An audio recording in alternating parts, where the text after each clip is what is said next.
Hay cosas que no deberías saber, secretos que permanecen ocultos en las profundidades de la Tierra por una buena razón. Te lo advierto ahora mismo.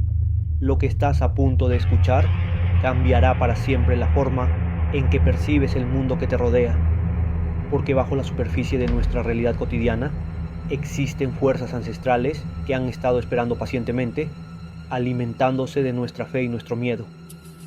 Mi nombre es Carlos Mendoza y hasta hace 3 meses era capataz en la mina San Antonio, uno de los yacimientos más antiguos que siguen en operación en el Cerro Rico de Potosí.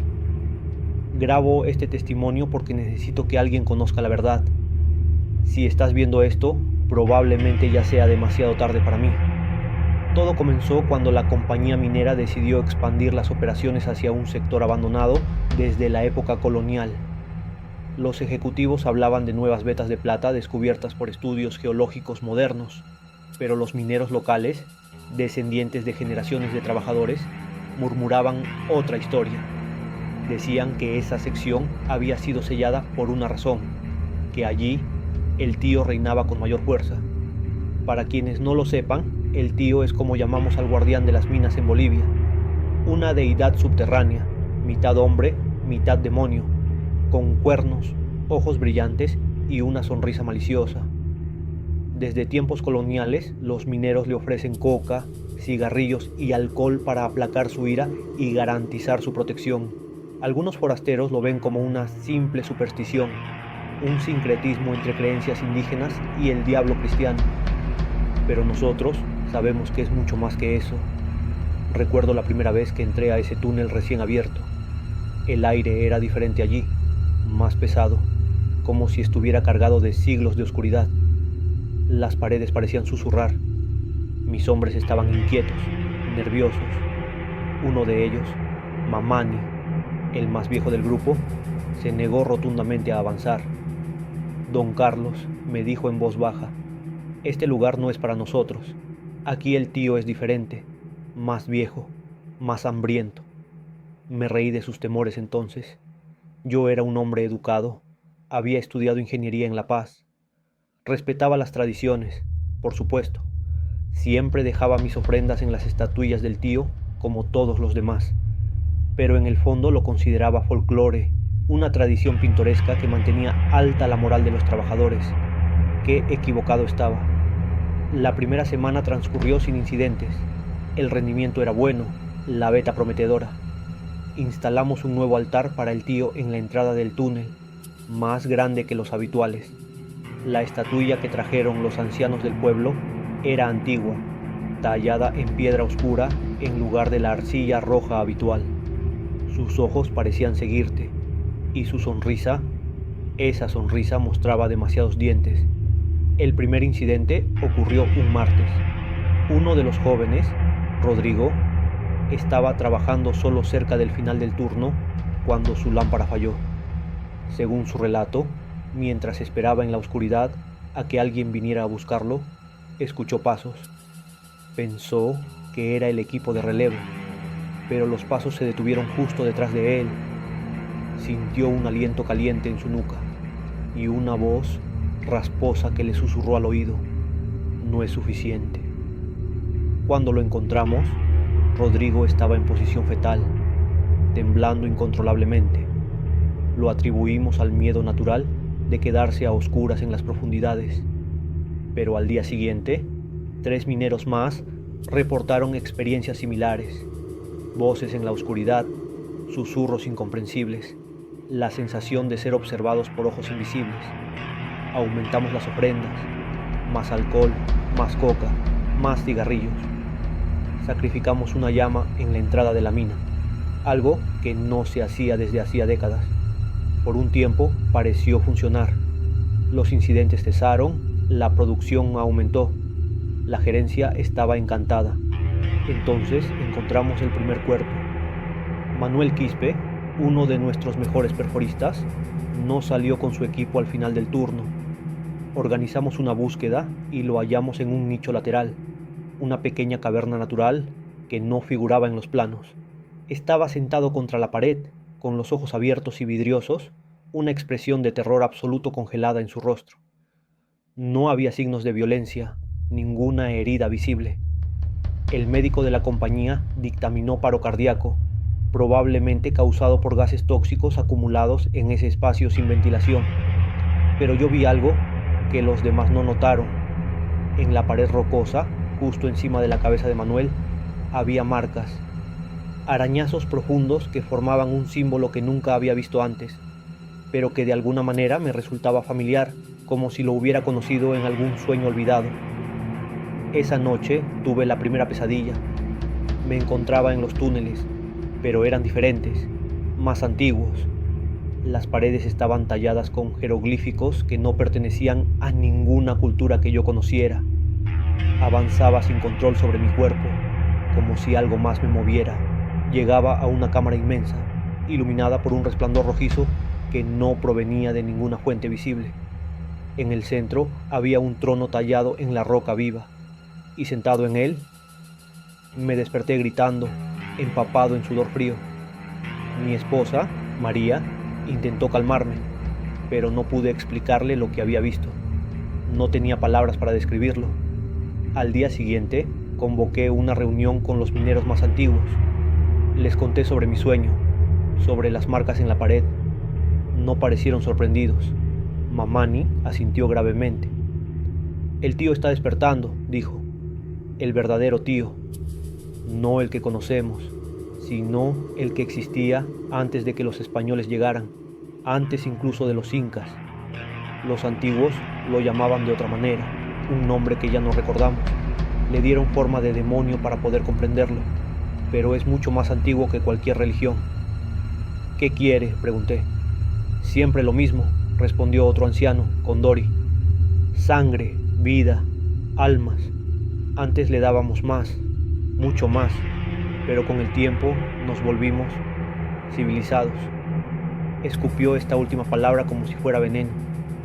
Decidimos aumentar nuevamente las ofrendas. Esta vez, además de los elementos tradicionales, incluimos pequeños recipientes con sangre de animales, algo que, según los ancianos, se hacía en tiempos pasados. La gerencia comenzó a impacientarse con lo que consideraban pérdida de tiempo en supersticiones, pero los dejamos creer que era simplemente para mantener alta la moral de los trabajadores. Durante 2 semanas, todo pareció mejorar, pero entonces comenzaron los accidentes. Primero, un derrumbe menor que atrapó a 2 hombres durante horas. Luego, una explosión inexplicable en un área donde no se estaban usando explosivos. Finalmente, 3 mineros quedaron inconscientes por lo que parecía ser una bolsa de gas, pero los análisis posteriores no detectaron nada anormal en el aire. Todos sobrevivieron, pero algo había cambiado en ellos. Se volvieron distantes, callados. Sus ojos parecían más hundidos, su piel más pálida, y trabajaban con un fervor casi religioso, produciendo más que cualquier otro equipo, pero negándose a hablar sobre cómo lo lograban. Una noche, después del turno, seguí discretamente a uno de ellos, Javier, un hombre que antes había sido alegre y conversador, y que ahora apenas pronunciaba palabra. Lo vi dirigirse a la sección antigua, a pesar de que estaba prohibido entrar fuera de horario. Lo seguí a distancia, con solo la débil luz de mi lámpara frontal para guiarme. Lo que presencié esa noche me perseguirá hasta el día de mi muerte. Javier y los otros 2 accidentados estaban en un círculo alrededor de la estatua del tío, pero no era la que habíamos instalado. Esta era enorme, al menos 2 metros de altura, tallada en una piedra negra que parecía absorber la luz. No recordaba haberla visto antes, y era imposible que la hubieran transportado hasta allí sin que nadie lo notara. Los hombres se habían quitado las camisas y tenían el torso cubierto de símbolos pintados con algo oscuro que parecía sangre. Cantaban en un idioma que no era quechua, ni aymara, ni ninguna lengua indígena que yo conociera. Era algo más antiguo, con sonidos que la garganta humana no debería poder producir, y la estatua se estaba moviendo, no como si cobrara vida, sino como si algo dentro de ella estuviera luchando por salir.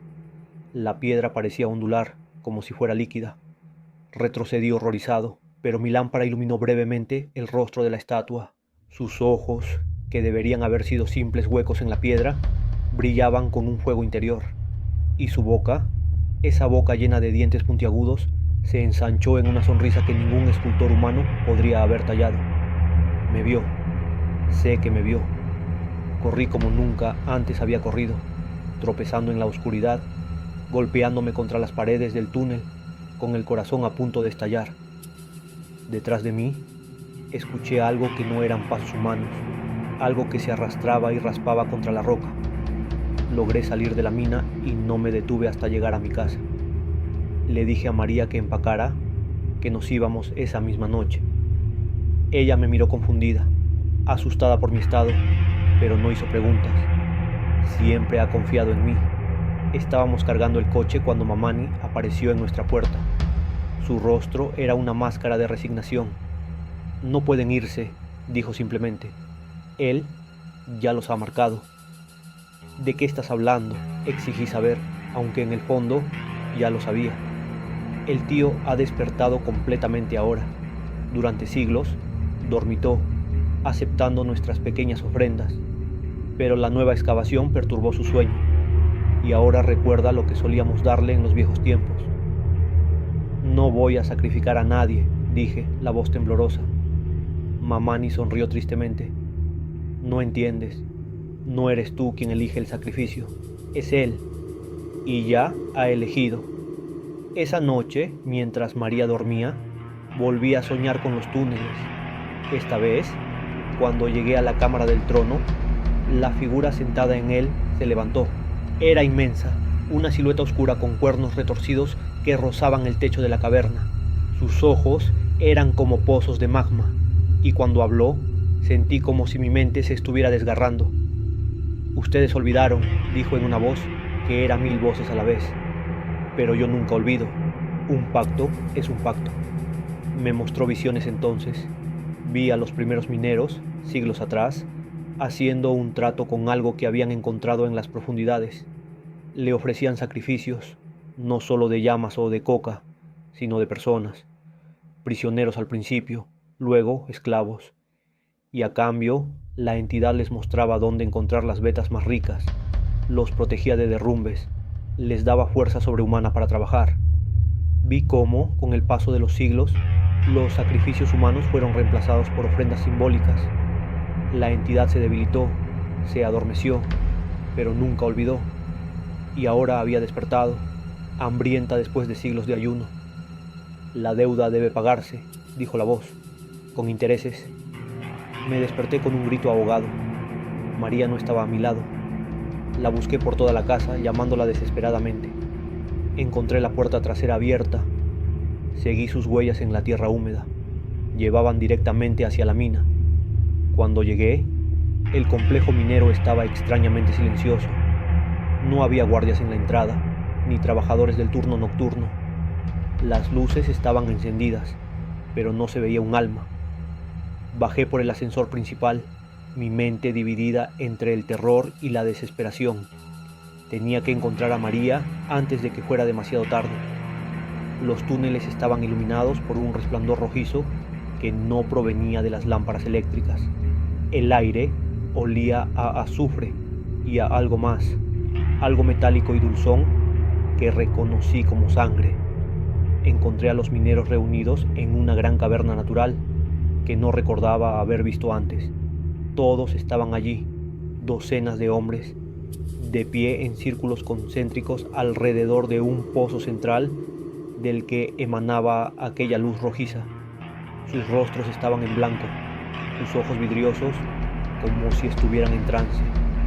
Y en el centro, junto al pozo, estaba María.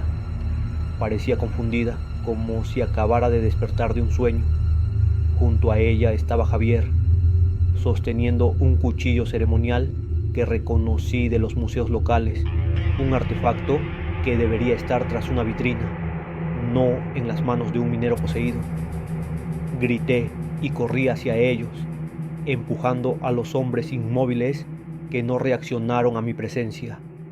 Pero antes de que pudiera alcanzarlos, el suelo comenzó a temblar.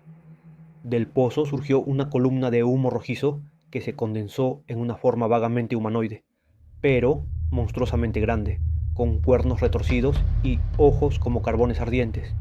No era una estatua, ni una alucinación. Era él, el verdadero tío. La deuda, retumbó una voz que parecía venir de todas partes y de ninguna. Será pagada. Javier levantó el cuchillo, pero yo ya estaba sobre él. Luchamos brevemente y logré arrebatarle el arma. Lo empujé lejos de María y la tomé del brazo para huir, pero ella no se movió. Me miró con ojos que ya no eran suyos, ojos que ardían con el mismo fuego rojizo que la aparición. Es demasiado tarde, Carlos, dijo con una voz que no era la suya. El pacto debe cumplirse, la sangre debe fluir para que la plata fluya. La cosa que había sido María sonrió, mostrando dientes que se habían vuelto puntiagudos. Su piel comenzó a oscurecerse, a endurecerse como piedra. Retrocedí horrorizado, pero estaba rodeado.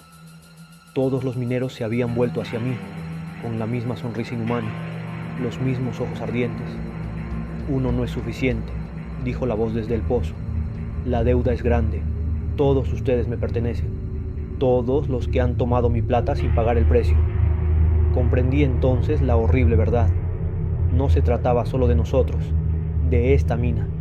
Era toda la ciudad, todos los que se habían beneficiado de la riqueza del Cerro Rico durante siglos.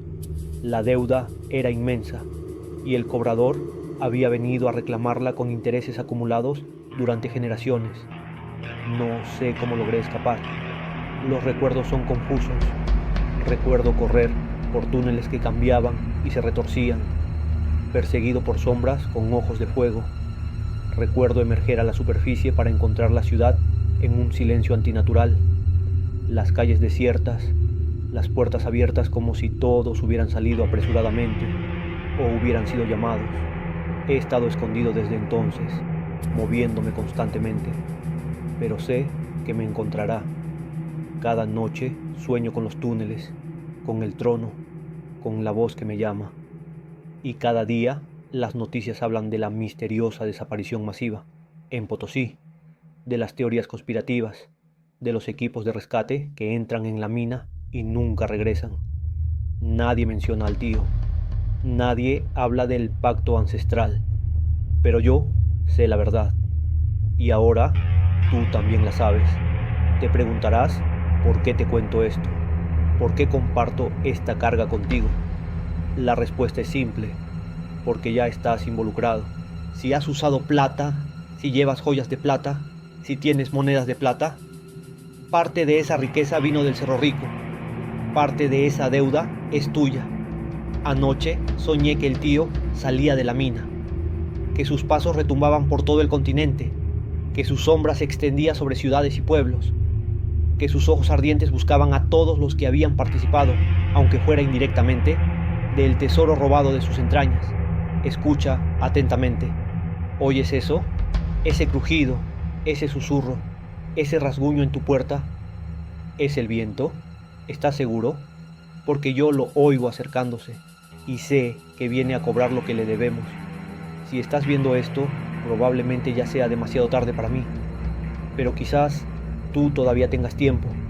Quizás puedas encontrar una forma de pagar tu parte de la deuda antes de que él venga a cobrártela personalmente. O quizás ya esté ahí contigo, observándote mientras ves este video, sonriendo con esa boca llena de dientes puntiagudos, esperando el momento perfecto para presentarse.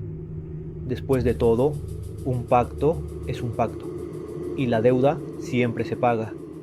Si valoras tu alma, suscríbete a este canal y activa las notificaciones. Quizás la próxima historia te enseñe cómo sobrevivir a lo que viene, porque créeme, viene por todos nosotros.